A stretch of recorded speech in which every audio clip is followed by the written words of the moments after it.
Hello and welcome. You're watching NDTV 24/7. I'm Osama Shaba. Top story: the Rajya Sabha polls today have dealt another blow to the opposition India bloc, with cross-voting by Congress and Samajwadi Party MLAs reported in both Himachal Pradesh and Uttar Pradesh. In a major setback for the Congress party in Himachal Pradesh, Congress candidate Abhishek Banu Singhvi lost to BJP's Harsh Mahajan. BJP claimed victory after cross-voting by 6 Congress MLAs. There's also speculations that the Sukhu government will have to face a no-confidence motion. Meanwhile, a BJP delegation is planning to meet the Himachal governor on Wednesday morning. In Uttar Pradesh, BJP has won 8 out of 10 seats, with the other 2 seats going to Samajwadi Party.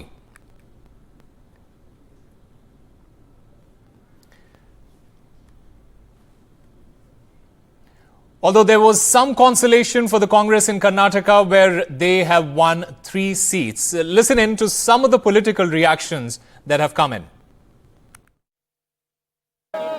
ये एक संकेत है कि लोकसभा के चुनाव में उत्तर प्रदेश 80 में से 80 सीट मोदी जी को तीसरे बार प्रधानमंत्री बनाने के लिए तैयार है। देखिए, ये तो माननीय प्रधानमंत्री जी की जो सेवा के कार्य रहे हैं, ये उसकी जीत है।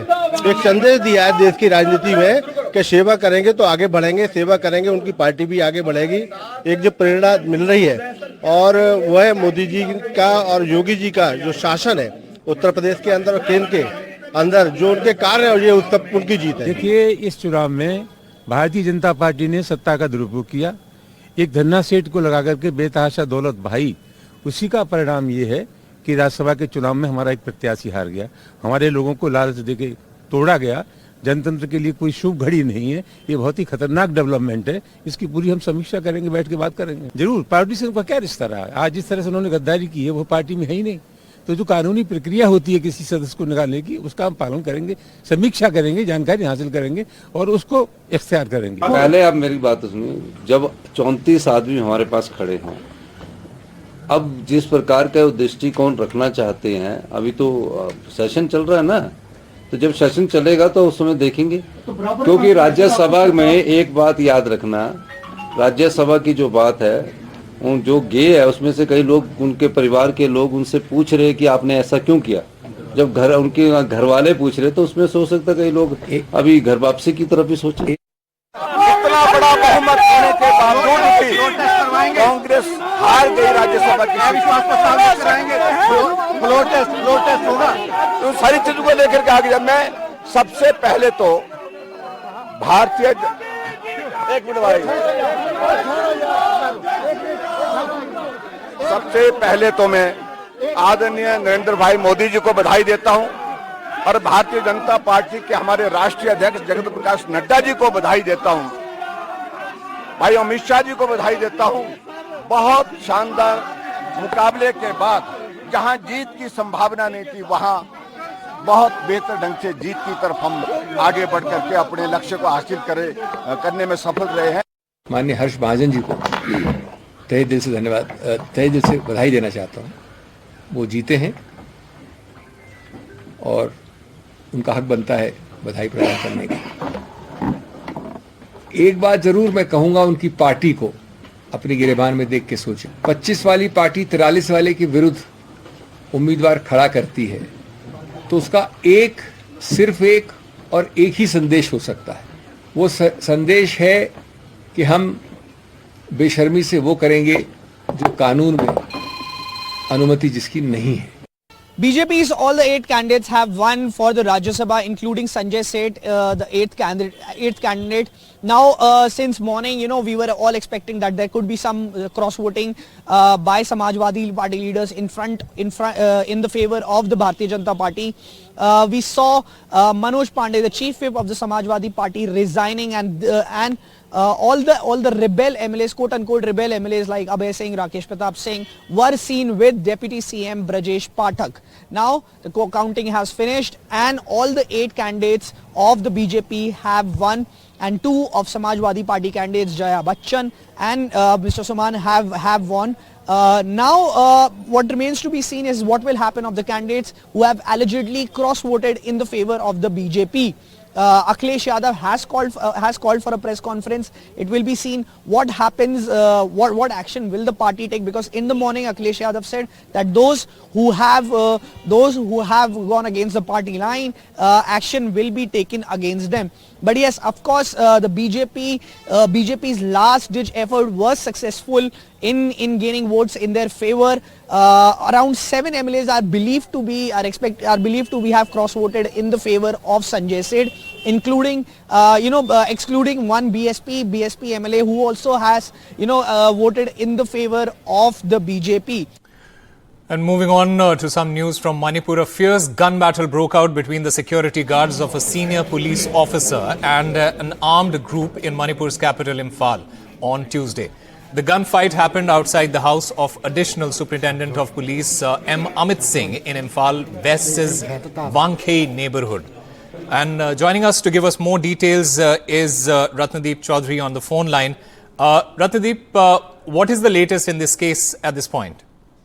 Well, what we're picking up from our sources in the security establishment is that Army had to be, called in to keep calm in the area after this evening. This incident of firing took place at the residence of Additional Superintendent of Police of Manipur by unidentified gunmen, and after that there was a bit of tension in the area, and therefore given the fact that tomorrow the first session of Manipur Assembly for this year is also going to take place. In fact, this is going to be the first full session of the Assembly after the ethnic violence broke out in the state last year in May, and and therefore the security was anyway heightened in the capital city Imphal. Despite that, this incident took place, and now at this point of time the situation is under control, but Army had been called in to keep calm. All right, Ratnadeep Chaudhary, thank you very much for getting us all those details. The Prime Minister, Narendra Modi, was in the southern states of Kerala and Tamil Nadu. This is Prime Minister's big south push ahead of the Lok Sabha polls. The Prime Minister is on a true state visit ahead of the polls. He held road shows and a rally in Tirupur. Now, BJP's trump card as far as the elections is concerned is to increase the vote share, especially in Tamil Nadu and Kerala. The Prime Minister invoked the legacy of MGR and Jayalalitha while he was in Tirupur. With the BJP's vote share dwindling in Tamil Nadu and Kerala between 2019 and 2021, it's Prime Minister Modi's third tour of the southern states in 2 months to increase the Saffron Party's political fortunes ahead of 2024 polls. The ruling DMK that swept the 2019 polls is turning the heat on the BJP over what it calls financial discrimination and lack of special packages for flood-ravaged Chennai and Tuticorin. Slamming the India alliance over corruption, the Prime Minister reeled out numbers to counter. Tamil Nadu में मोदी इन guarantee का अर्थ है 3.5 करोड़ लोगों को मुफ्त अनाज. Grappling with the exit of its Dravidian ally, the AIADMK, Prime Minister Modi also invoked the legacy of AIADMK leaders, its founder MGR and Jayalalitha, in a bid to woo their followers. Modi in guarantee का मतलब है तमिलनाडु के 6 लाख से अधिक ग्रामीण परिवारों के लिए पीएम आवास. डीएमके के कारण जो राजनीति हो रही है वो एमजीआर साहब के लिए अपमान जैसा है. अगर एमजीआर के बाद कोई था तो वो अम्मा जयललिता जी थी. The rally marked a culmination of BJP state chief Annamalai's Padayatra, touching all assembly seats. Bharatiya Janata Party is growing organic because common people, neutral voters are shifting towards us. Former allies PMK, DMDK and PT are inching towards the AIADMK. So far, only one party, GK Vasan's TMC, has joined the NDA. With negligible presence in the Dravidian heartland, alliance-wise, the isolated BJP is on a weak wicket. Modi would be hoping his frequent visits and Annamalai's Padayatra could make a dent this time. At Palladam and Tirupur district, with Suresh, Sam Daniel, Find TV. And it is ED versus the Tamil Nadu government in the alleged sand mining case, and it is a big blow for the Tamil Nadu government in the Supreme Court as the top court green flags ED action. The Supreme Court has stayed Madras High Court order on summoning the collector. In fact, the Supreme Court, while speaking to the collector, asked the collector to appear before the ED when summoned, and that the Tamil Nadu government's plea was strange and unusual. The Supreme Court also said that Tamil Nadu government's writ petition is completely incorrect, and that the collector and the others who have been summoned by the ED must respond. The Supreme Court today came down heavily on the centre for not taking any action in a case of misleading and false advertisements by the Patanjali Ayurved, which is co-owned by Yoga Guru Ramdev. The government is sitting with its eyes closed. This is what the Supreme Court said. The Supreme Court said that the entire country is being misled through such advertisement. It said that this is very unfortunate. The government will have to take immediate action. This is what the bench said. In fact, the bench directed the company to stop all electronic and print advertisements of its medicines, giving misleading information with immediate effect. We'll slip into a very short break. More news and updates on the other side.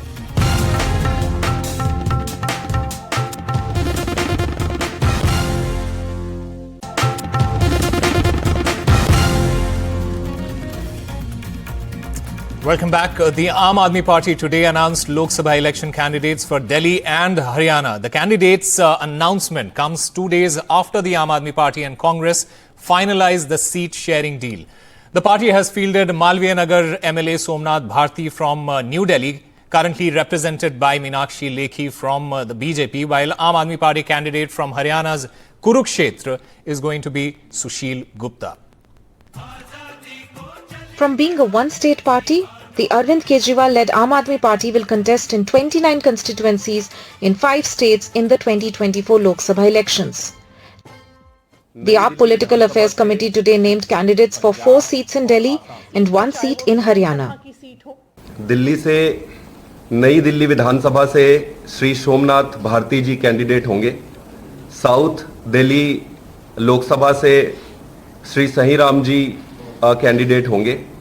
Waste Delhi Lok Sabha से श्री महाबल Mishra ji candidate होंगे और east Delhi Lok Sabha से श्री कुलदीप जी candidate होंगे। इसके साथ साथ हरियाणा में कुरुक्षेत्र लोकसभा से श्री सुशील गुप्ता जी आम आदमी पार्टी की तरफ से चुनाव लड़ेंगे। जब मैंने कहा AAP has decided to field Malviya Nagar MLA Somnath Bharti from the New Delhi Lok Sabha constituency. He is associated with AAP since its inception. He is a former minister in the Aam Aadmi Party government, vice chairman of the Delhi Jal Board and a current MLA from Malviya Nagar. Tughlakabad MLA Sahi Ram will contest from South Delhi. He is current MLA from Tughlakabad, former Deputy Mayor of South Delhi Municipal Corporation and 2-time councillor of the MCD. Senior party leader Mahabal Mishra will contest from West Delhi. He joined Aam Aadmi Party in 2022 after switching over from Congress. He is a former MP from West Delhi and has been a 3-time MLA with the Congress. Konli MLA Kuldeep Kumar will contest from East Delhi.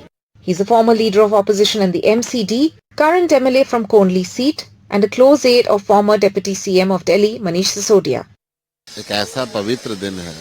Sushil Gupta has been named the AAP candidate from Haryana's Kurukshetra. He is a former Rajya Sabha MP and AAP Haryana State Chief. Notably, Aam Aadmi Party and India Ally Congress agreed on a seat-sharing arrangement in Delhi, Gujarat, Haryana, Chandigarh and Goa. Meanwhile, Aam Aadmi Party said that selection of candidates was strategic and completely based on winnability. The BJP, which had won all 7 Lok Sabha seats in Delhi in 2014 and 2019 general elections, seems very confident. With Aishwarya Jain, Bureau Report, NDTV. After Indian origin Professor Nitasha Kaul was denied entry to India as she arrived for a 2-day Karnataka event and was deported back to London. Now, Professor Nitasha Kaul had said that she was denied entry due to her opinions on India's democratic and constitutional values. But NDTV has accessed the reasons as to why the government denied entry to her. My colleague Nikunj Garg has more details. Government is absolutely clear that while dissent is fine, there is a line between dissent and animus. And the commentary that Professor Kaul has been making of late and quite clearly from at least 2019 onwards, be it involving the Kashmiris, India and Kashmir, Kashmiri Muslims, Kashmiri Pandits, India and Bhutan relationship, India-China relationship, India-Israeli relationship. That commentary certainly does not fall or probably breaches that fine line between the dissent and animus, and reflects an attitude of Professor Kaul which clearly shows her biases against the state. Remember this, there is some very strong commentary that Professor has made about the top leadership of the country as well. But when it comes to the Indian foreign policy, Indian diplomacy, Indian people, and the commentary such as Kashmiri Pandits are pawns in the hands of Hindutva forces. India is almost alluding to the fact that India is occupying Kashmir, and India is in the same vein, just as there are large-scale reporting, large-scale commentary, not only by the Western media but by multiple sources about the Chinese dealing of the situation of Uyghurs in Xinjiang province of China. India is dealing with Kashmiris in much the same vein. Remember, globally, there has been no comparison the way the Chinese have handled Uyghurs, not only in their capital Urumqi, but in the adjoining provinces as well. But Professor Kaul has been doing that, and that quite clearly has not been appreciated by the government circles.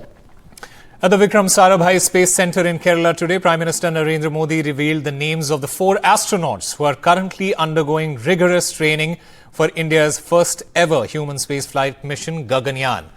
The Prime Minister hailed the astronauts as 4 forces representing the aspirations of India's 1.4 billion people, and this was a defining moment in the country's history. Listen in. हर राष्ट्र की विकास यात्रा में कुछ क्षण ऐसे आते हैं जो वर्तमान के साथ ही आने वाली पीढ़ियों को भी परिभाषित करते हैं। आज भारत के लिए ये ऐसा ही क्षण है। So the Prime Minister announcing the names of the 4 astronauts. So who are the 4 fabulous astronauts? Here's a report. कोई भारतीय अंतरिक्ष में जाने वाला है, टाइम भी हमारा है और रॉकेट भी हमारा है। From the gates of NDA to limitless space, Group Captain Prashant Balakrishnan Nair, Group Captain Ajit Krishnan, Group Captain Angad Pratap and Wing Commander Shubhanshu Shukla are all set to create history. I request the astronaut designates to kindly come on the dais. After announcing the names of the Fab Four during his visit to the Vikram Sarabhai Space Centre in Kerala, the Prime Minister pinned wings on India's new heroes as they start to prepare for Gaganyaan, India's first manned mission to space.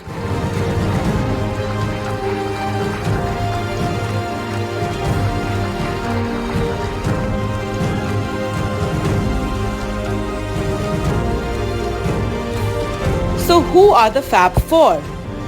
IAF Group Captain Prashant Balakrishnan Nair from Kerala has trained in Russia along with the other 3 for the Gaganyaan mission. He joined the Indian Air Force as a commissioned officer in 1998. The Kerala Chief Minister said it was a matter of pride for Kerala. NDA alumni group Captain Ajit Krishnan from Chennai was commissioned in 2003, a flying instructor and a test pilot with roughly 2,900 hours of flying experience. He received the President's Gold Medal and Sword of Honor at the Air Force Academy. Group Captain Angad Pratap from Uttar Pradesh was commissioned in 2004.